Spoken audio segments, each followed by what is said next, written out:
Hey, welcome back to the channel, everyone, or welcome to the channel if it's your first time here. If it is your first time here and you like what you see, don't forget to hit that subscribe button so you always know when we're uploading. On this channel, we look at locations around the country and for the most part, give you some things to think about before you visit or actually relocate to that place if that's what you're doing. We like to give you facts, stats, and some humor. I mean, why not? Nobody wants to hear someone else just recite numbers all day and stats. If that is your thing, I'm not judging you. I suggest taking a statistics class at the local community college, because I'm sure that would be just a hoot for you. That being said, let's find out about towns in the volunteer state, Tennessee. Tennessee is ranked 16th in size and 36th in population. It's right here in case you don't know. It's the 16th state, joining the Union on June 1st, 1796. Tennessee is a strange state. A recent study by CNBC ranked them as the 4th worst state in the country for 2018. That same study ranked them as number 6 in the 2017 study. So they're moving in the wrong direction. But what do you expect from a state that still isn't keen on teaching evolution in schools? Back in the 1960s, teachers were actually fired for talking about evolution. They wanted you to believe the whole creationism and God thing was the only possible way we could have got here. Now, it has gotten better, but they still aren't there. In some communities and some school districts, they're still not on board with the whole evolution thing. To say they're a little backwards outside the major cities would be an understatement. Hell, they're even backwards in the big cities. Now, to be fair, Tennessee has some amazing small towns and people, but trust me, they're few and far between. As an example, one of the first things you learn to do with your smartphone in Tennessee if you're getting bad service is move away from the still. Moonshine seems to affect smartphones. The volunteer state isn't really a hotspot for people to move to these days, especially the small towns. People aren't moving to the small towns, they're fleeing the small towns for the most part. If you're thinking about moving to a town in Tennessee, I'm going to list 10 things you should probably consider before you do. So why not step away from the still and watch my top 10 worst small towns in Tennessee.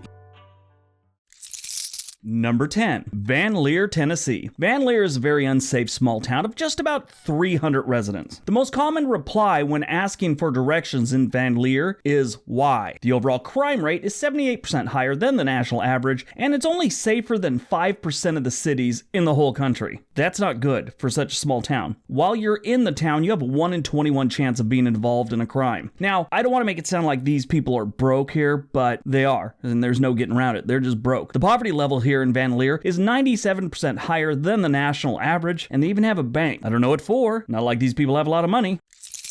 Number 9, Luttrell, Tennessee. Luttrell is located about 30 minutes outside of Knoxville, Tennessee, with just under 900 residents. They did have 1,000 residents a couple years back, but either some people left, died, were abducted by aliens, or someone can't count. I'm not sure which. Either way, the income per capita here is about $19,000, which is about 35% lower than the national average. The poverty level here is 93% higher than the national average, and only about 65% of the residents made it out of 8th grade with a piece of paper proving they did. This is not the best place to drive either. If you look at the news from this place, it seems like people are always running into each other or things. It's just always some form of auto accident. Yet another place you need some serious Geico. Country singer Chet Atkins and Kenny Chesney are from here. Chesney was actually born in Knoxville but raised in Luttrell. I think he left at some point early on, but he was pretty much raised there, it says. I don't know him personally, but that's what I read. Number 8, Lone Oak, Tennessee. Lone Oak is located just north of Chattanooga, Tennessee, with just under 900 residents. The most common thing said when driving to Lone Oak is, holy shit, I think we passed it 100 yards after you left the town. Being so close to a major city, you'd think housing prices would be dirt cheap. Nope, not this town. They're breaking from the norms. The average home goes for $200,000, which is 12% higher than the national average, and the average rent is 25% higher than the national average. And stop typing. $200,000 isn't much if you're from a coastal state or something like that. I get it. This is Tennessee. Not supposed to be that expensive. Only 17% of the residents have graduated with any form of degree. This place also gets a big fat F for amenities, meaning there's nothing to this town. There is nothing to do here except like whittle.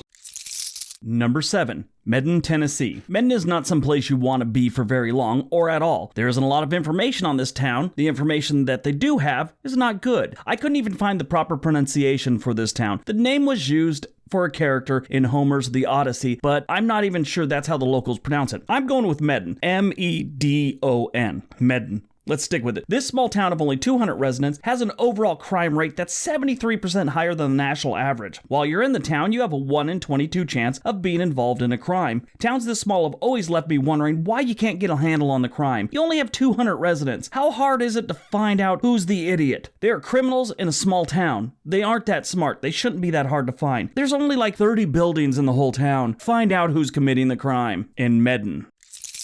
Number 6, Stantonville, Tennessee. Stantonville has about 250 residents who don't feel safe in their own homes. The overall crime rate in this town is 83% higher than the national average. Again, 250 people in the frickin' town, and they can't flex the long arm of the law enough to bring the crime rate down. Maybe it's time they hired more than 3 cops. I was looking for something positive about this town, and I came across their local newspaper's website. I saw they had an events calendar. Not sure if they really needed it. It only had 1 event on it in the last 3 years. I reached out and asked if they were going to have any other events, and the person actually yelled at me on the phone. They said, "Damon Weatherly, quit calling asking stupid questions, boy. This town ain't got no money for events." The unemployment rate in Stantonville is 110% higher than the national average. Number 5, Lakewood Park, Tennessee. Lakewood Park is home to just over 600 residents. Income per capita here is at $14,000, with poverty at almost 30%. That's 89% higher than the national average. Don't come here needing a job. The unemployment rate is at 12%. Where the rest of the country is around 3 right now, they're hovering at 12. If you're thinking about opening up a business that might employ a couple people, it's a different story entirely. Come on in. They'll invite you in. They'll be happy to see you. They might even give you a key to the city. Lakewood Park is safer than 3% of the cities in the United States. Only 3%. No jobs, wrecked with crime. Only move here if your only other option is war-torn Syria.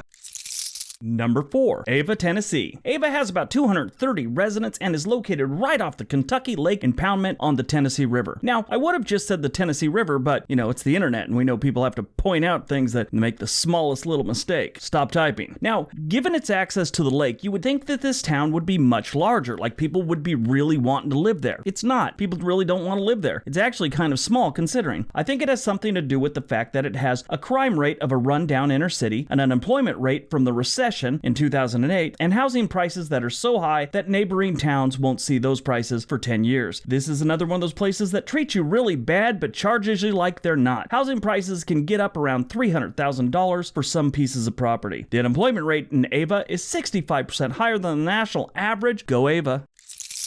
Number 3, Galloway, Tennessee. Galloway has just under 1,000 less fortunate residents. The income per capita is about $13,000 a year. That's 54% lower than the national average. Not a lot of people work in this town. The unemployment rate is about 11%, leaving almost half the population in the town living below the poverty line. They don't have many 6 a.m. alarm clocks going off in this town. I mean, if you're rolling out of bed around noon, do you really need an alarm clock for that? The unemployment rate in Galloway is 136% higher than the national average, and the poverty level is 222% higher than the national average. This is not a place you want to put down roots. You might want to dig some roots up if you got them in place there right now. Number 2, Finger, Tennessee. Besides having a poorly thought out name, Finger, Tennessee comes in number 2 on this list. Finger is located about 10 miles south of Henderson, Tennessee, with just under 375 residents. Usually small towns like this have very low crime. Not here. They're trying to break some records or something. The town has an overall crime rate that's 97% higher than the national average. While you're in the town, you have a 1 in 18 chance of being involved in a crime. Is this town trying to get some kind of federal disaster funding? Is there some kind of program we don't know about they're trying to get on? Now, they say that Finger had 350 residents in the 2000 census, and they believe they've gained somewhere around 25 since then. If you look at the satellite photo of this town, the first thing you see is why it's called Finger, I guess. It's shaped kind of like a finger. And then you start to notice that there's not enough houses to have 375 people in this town, unless they all own bunk beds and are living like 10 to a house. Weird. And number 1, Sladen, Tennessee. Sladen is a very small town of only about 145 residents, located about 20 miles outside of Dixon, Tennessee. There's not a whole lot of anything in Sladen. Just a handful of homes, a church, a post office that's only open 2 hours a day during the week, and then 4 hours on Saturdays. Anything else you want, you'd have to go to Dixon, where they actually have a Walmart. In the time that I've been doing these lists, I've often gone off of a stat used by researchers called livability, where they take all the different stats, crime, housing, cost of living, all all that stuff, schools, and they put it together and come up with the livability score. Now, if you have a great livability score, it's in the 80s or 90s. Average is the mid-70s. And when you get into the 60s, things are going wrong. Like when you wait all year to take a girl to prom, and about the halfway mark of the drive to the prom, she explains she's really not into dudes. When a town gets into the 50s, it's really bad. Like you find out she actually hates men and has a knife. Now, when you get into the 40s, it's scary. Scary like finding out all that time you thought she was just humming and singing lyrics with her headphones on. She was actually praying that she doesn't have to live in that hospital again. Sladen has a 46. Don't live there. She's like a crazy prom date. Alright, so that's my top 10 worst towns in Tennessee. I hope you guys enjoyed it. Hope you got some information out of it. Hope you learned to stay away from crazy prom dates and Sladen, Tennessee. Don't forget all the links below. Please subscribe if you haven't already done so. Everybody have a great day. Be nice to each other.